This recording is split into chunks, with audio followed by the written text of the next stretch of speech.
اب آپ اس کے برعکس دیکھیں پاکستان میں تو آپ کو حقیقت 100% برعکس نظر آئے.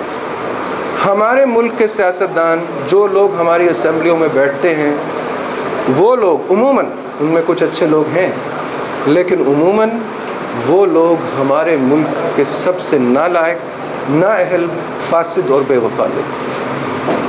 پھر ہم کیوں حیران ہوتے ہیں، آپ، میں، یہ میرے بھائی، ہم لوگ کیوں حیران ہوتے ہیں جب ہم دیکھتے ہیں کہ ملک میں بجلی نہیں ہے، ملک میں نوکریاں نہیں ہیں، مہنگائی ہے، گیس نہیں.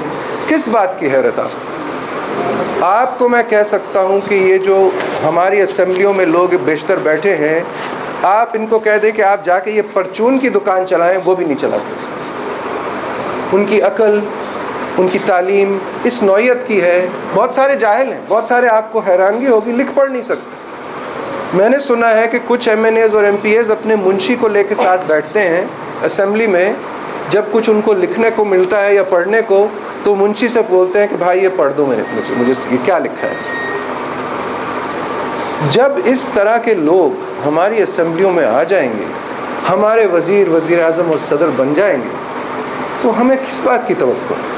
ہم کیوں توقع رکھ سکتے ہیں کہ ہمارا ملک ترقی کرے گا یا خوشحالی ہوگی؟ کیوں ہم یہ توقع رکھ سکتے ہیں؟ بلکہ اس کے برعکس ہمیں سمجھنا چاہیے کہ حالات یہاں روز بروز مزید خراب ہوتے جائیں گے. تو وجہ یہ ہے کہ میں اور میرے ساتھی، ہم پروفیشنلز اپنا سارا کام کاروبار چھوڑ کے اس میدان میں آئے ہیں کیونکہ ہمیں سمجھ آ گئی ہے کہ جب تک ہم سیاست میں ملک کے سب سے اچھے لوگ، اور ان کی کمی نہیں ہے، اس ملک میں بہترین لوگوں کی کمی نہیں ہے، بلکہ میں آپ کو کہہ رہا ہوں کہ ہماری اکثریت جو ہماری ہے وہ بہت اچھے لوگ ہیں. چاہے وہ پڑھے ہوئے ہوں یا نہ پڑھے ہوئے ہوں، ہمارے لوگ بہت اچھے لوگ ہیں. میں پورا ملک گھوما ہوں پچھلے 2 سال میں، پیدل چلا ہوں دیہی علاقوں میں، ایسے علاقے جہاں مجھے پوری زندگی میں نے نہیں دیکھے تھے، اور مجھے پتہ نہیں تھا کہ اس طرح کے علاقے پاکستان میں ہیں جہاں لوگ اس حالت میں، اس دور میں، اس آپ سمجھے صدی میں اس طرح رہے. اور میں نے ان جگہوں پہ بھی بہت اچھے لوگ دیکھے، سمجھدار، عقل مند.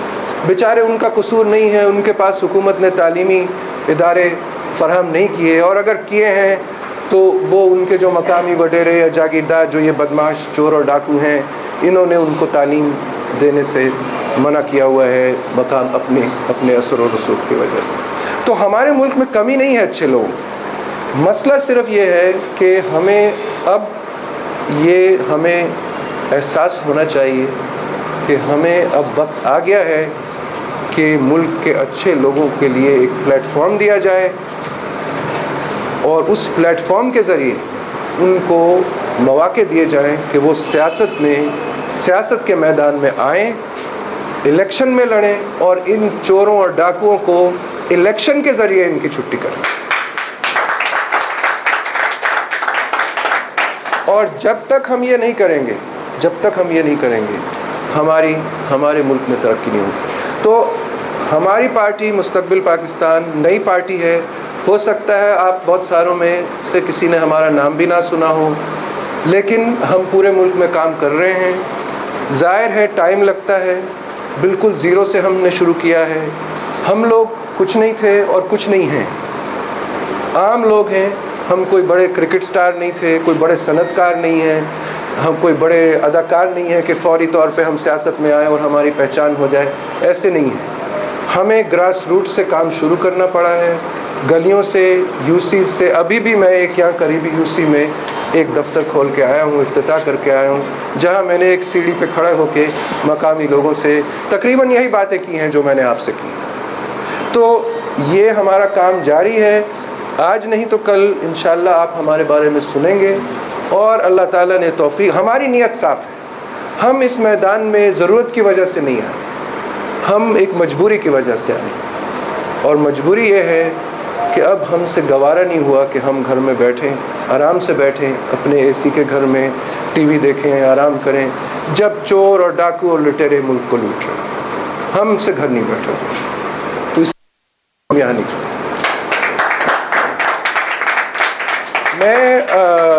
5 منٹ میرے پاس اور ہیں. میں آپ کو مختصراً جیسے میں نے آپ کو شروع میں کہا تعلیم کی تھوڑی سی بات کرنا چاہتا ہوں. میرا اپنا تعلق، میں اپنے بارے میں تھوڑی سی آپ کو بات کرنا چاہتا ہوں، کیونکہ میں ایک لحاظ سے میرا یہاں کھڑا ہونا اور آپ سے بات کرنا ایک لحاظ سے ایک دلیل ہے کہ تعلیم جو ہے وہ انسان کے لیے کس طرح کی ایک خدمت دے سکتی ہے اور انسان کو کہاں سے کہاں پہنچا سکتی ہے. میرے جو دادا تھے، پتہ نہیں میں نے شاید ذکر کیا آپ کو، میرے دادا ایک ترخان تھے، شاید 2 یا 3 جماعتیں پڑھے ہوئے تھے، چنیوٹ میں وہ رہتے تھے. اپنے ہاتھوں سے وہ کرسیاں اور میزیں بنایا کرتے تھے اور بیچ کے بڑی مشکل سے رزق حلال ان کے پاس آتا تھا. نہایت ہی غربت کا زمانہ تھا، لیکن ان کو ایک بات کا احساس تھا میرے دادا کو کہ تعلیم کی اہمیت بچوں کے لیے اور انسان کے لیے کتنی زیادہ ہوتی ہے. تو اس لیے محدود آمدنی کے باوجود، غربت کے باوجود، انہوں نے بڑی محنت اور مشقت سے میرے والد کو پڑھایا. میرے والد صاحب کو اسکول بھیجا، کالج بھیجا، یونیورسٹی بھیجا، اور والد صاحب لکھ پڑھ گئے، انجینئر بن گئے. اور انجینئر بنے تو انہیں ایک نوکری اچھی مل گئی، نوکری اچھی ملی تو تنخواہ اچھی لگ گئی ان کی. اور اس تعلیم کی وجہ سے یہ چھوٹے سے نہایت ہی غریب خاندان کی تقدیر بدل گئی. تعلیم نے یہ کیا، تعلیم نے. اور کسی نہ ہمارے کوئی، نہ وڈیرے تھے ہم، نہ جاگیردار تھے، نہ زمین تھی، نہ کچھ نہیں تھی، نہ جائیداد تھی. تعلیم نے ہمیں زمین سے اٹھایا. اور کیونکہ میرے والد کو یہ احساس ہوا تھا، کیونکہ وہ خود یہ دیکھ چکے تھے، ان کا اپنا تجربہ تھا کہ وہ مٹی میں قمیص کے بغیر بچپن میں چپلیوں کے بغیر کھیلا کرتے تھے. کیونکہ یہ نہیں کہ وہ اس لیے کہ ان کو شوق تھا، اس لیے کہ وہ یہ چیزیں خرید نہیں پاتے. ان کو کہاں سے کہاں صرف اس تعلیم نے پہنچا. تو اس لیے انہوں نے یہ چاہا کہ ان کے بچے، میں اور میرے بہن بھائی بھی تعلیم، انہوں نے بہت پوری کوشش کی کہ ہمارے دل میں بھی تعلیم کے ساتھ ایک لگن ہو اور ہم محنت کریں اس میدان میں. اور اللہ تعالیٰ نے ایسے ہی کیا. انہوں نے ایک حد تک تعلیم حاصل کی، انجینئر بن گئے. مجھے کیونکہ ان کے پاس اس وقت تک آمدنی تھی، انہوں نے مجھے بہترین سے بہترین اسکول میں بھیجا. اللہ کا شکر ہوا کہ مجھے بھی تعلیم کی اہمیت کا احساس تھا. میرے رزلٹس جب آئے تو وہ ایسے تھے کہ مجھے USA میں ایک یونیورسٹی نے وظیفہ دے دیا، اسکالرشپ دے دیا، اس قسم کا کہ سارے خرچے انہوں نے کہا کہ ہم برداشت کریں، جس میں رہنا سہنا، جس میں فیس، جس میں کرایہ. کیونکہ میرے والد کے پاس، حالانکہ وہ انجینئر تھے، لیکن وہ گورنمنٹ کے ملازم تھے اس وقت، اور اس وقت گورنمنٹ کے ملازم آنیسٹ ہوا کرتے. کوئی ایسا نادر ہوتا تھا کہ آپ کو کوئی گورنمنٹ کا ملازم ملے، خاص طور پر سینئر لوگوں میں، جو کبھی بھی سوچ سکے کہ میں رشوت لوں. میرے والد صاحب ایک چھوٹی سی وہ منی مائنر ہوتی تھی اس زمانے میں، وہ گاڑی چلاتے. تو اگر مجھے وظیفہ نہیں ملتا تو وہ مجھے کہیں نہیں بھیج سکتے، پھر مجھے پڑھائی یہیں. اور خیر وہ بھی کوئی مسئلہ نہیں ہوتا، پڑھائی جہاں بھی شخص حاصل کرے پڑھائی حاصل کرے. لیکن مجھے موقع ملا، میں وہاں گیا. اور میں آپ کو یہ بتا سکتا ہوں کہ جس یونیورسٹی میں گیا اس کا نام تھا میساچوسیٹس انسٹیٹیوٹ آف ٹیکنالوجی، جسے MIT کہتے ہیں. یہ US میں، یہ اس لیے نہیں کہہ رہا کہ میں اپنے بارے میں آپ کو بڑا چڑھا کے بتانا چاہتا ہوں. اکثر میں یہ لوگوں سے بات نہیں کرتا کہ میں کس یونیورسٹی سے پہ گیا ہوں، میں صرف یہ کہتا ہوں کہ میں انجینئر ہوں. لیکن آپ کو میں ایک وجہ سے بتانا، آپ کو میں یہ دکھانا چاہتا ہوں کہ جو خاندان ایک چھوٹی سی دکان سے نکلا ہو، اس کے بچے کہاں تک پہنچ سکتے. میں پہنچ گیا میساچوسیٹس انسٹیٹیوٹ آف ٹیکنالوجی. آپ ویب پہ سرچ کریں، MIT کہتے ہیں اسے. یہ USA کی سب سے اعلیٰ انجینئرنگ یونیورسٹیز میں. اس کے بعد مجھے داخلہ ملا ہارورڈ یونیورسٹی، اور ہارورڈ کا نام آپ نے شاید سنا ہو. ہارورڈ یونیورسٹی سے پھر میں نے MBA کیا، اور ہارورڈ یونیورسٹی کا جو MBA کا بزنس اسکول ہے وہ پوری دنیا کے بزنس اسکولز میں سب سے اعلیٰ مانا گیا. دیکھیں کہاں سے کہاں تعلیم نے ہمیں پہنچایا ہے. وہاں ایک بچہ کھیل رہا ہے چنیوٹ کی گلیوں میں، اور یہاں اسی خاندان کا ایک بچہ ایک جنریشن بعد ہارورڈ اور MIT پہنچ گیا. کیوں؟ تعلیم. تو میں آپ کی یہ باتیں آپ کو اس لیے بتا رہا ہوں، آپ کو رغبت دے رہا ہوں تعلیم. آپ تعلیم کو ایک معمولی بات نہیں سمجھیں، آپ تعلیم کو یوں مت سمجھیں. میں نے کبھی نہیں سمجھا کہ تعلیم ایک روزگار کمانے کا ذریعہ ہے. تعلیم کو ایسے نہیں سمجھنا چاہیے. ضرور ہے ذریعہ، لیکن تعلیم اس سے زیادہ ہے. تعلیم دیکھیں، اللہ تعالیٰ نے، اگر آپ قرآن شریف کے پاس بھی چلے جائیں، قرآن شریف بھی پڑھیں.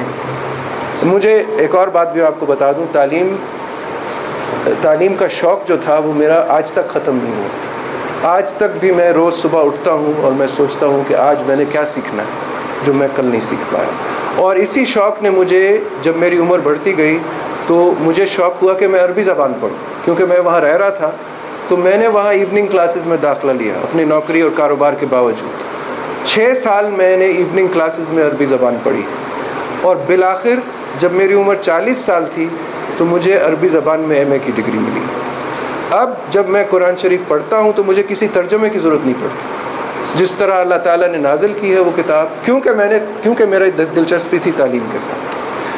خیر، میں آپ کو یہ کہنا چاہ رہا تھا کہ قرآن شریف جب آپ پڑھیں گے، آپ پڑھتے ہوں گے، اس کا ترجمہ تو ضرور آپ پڑھتے ہوں گے، آپ کو نظر آئے گا اس میں بھی بہت ساری علامتیں ہیں، بہت ساری آیتیں ہیں جو کہتی ہیں کہ انسان ایک لحاظ سے انسان کی انسانیت اس وقت تک پوری نہیں ہوتی جب تک وہ تعلیم نہ حاصل کرے. آپ اگر سوچیں تو کتنی مخلوق ہے اللہ تعالیٰ کی، لاکھوں کی مخلوق ہے، مختلف قسم کی، جانوروں کی، پرندوں کی، مختلف کیڑوں کی، ہر چیز، مچھلیوں کی. لیکن اس ساری مخلوق میں اللہ تعالیٰ نے صرف ایک مخلوق انسان کو عقل دی. اور اگر ہم اس عقل کو چھوڑ دیں، اس کی تربیت نہ کریں، اس کی تعلیم نہ دیں، اس کو غذا نہ دیں، اور غذا اس کی تعلیم ہے، تو ہم ایک لحاظ سے اللہ تعالیٰ کی ناشکری کرتے ہیں. یہ ناشکری ہے اللہ تعالیٰ. اور ہم اپنی انسانیت میں جو امکانیت ہے، جو امکانات ہیں، جو پوٹینشل ہے جس کو انگریزی میں کہتے ہیں، وہ ہم پورا نہیں کرتے. میرے پاس کہنے کی تو باتیں بہت ہیں، لیکن آپ سے جی سوری کریے.